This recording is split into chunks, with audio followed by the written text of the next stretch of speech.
এক মাস যেভাবে আপনারা অতিবাহিত করেন, বাকি 11 মাসও আমাদেরকে ওইভাবে অতিবাহিত করার জন্য সিয়ামের আগমন হয়েছে। সুবহানাল্লাহ বলেন।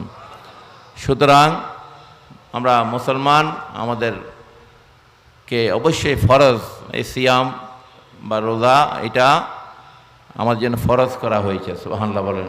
এবং এটার প্রতিদান আল্লাহ নিজেই দেবেন বলেছেন। আলহামদুলিল্লাহ বলেন। সিয়ামের প্রতিদান বাচ্চাদেরকে ছোটোবেলা থেকে রোজা রাখার অভ্যাস করবেন 5-6 বছর থেকে, তাহলে বড় হলে তারা আর এই ফরজ ইবাদত ছাড়বে না। আমরা অবশ্যই নামাজ, রোজা, হজ, যাকাত, ফরজ ইবাদত অবশ্যই আদায় করতে হবে। যদি তরিকাপন্থী হতে চান, তরিকাপন্থী যারা, তাদেরকে অবশ্যই শরীয়তকে বাদ দিয়ে তরিকা করার কোনো পথ নাই। শরীয়তকে সাথে নিলেই তরিকাতপন্থী হইতে পারবেন। আলহামদুলিল্লাহ বলেন।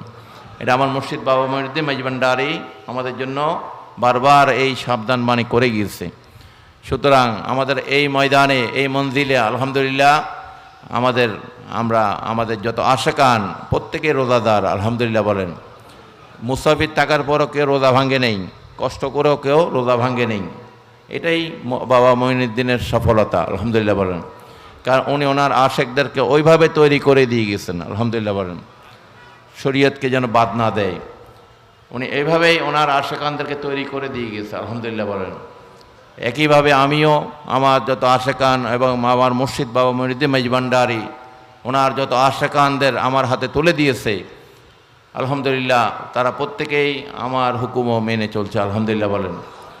সুতরাং মুর্শিদ মানলে মুর্শিদের সমস্ত হুকুম মানতে হবে, তরিকা মানলে তরিকতের প্রত্যেকটা হুকুম আহকাম আপনাকে মানতে হবে।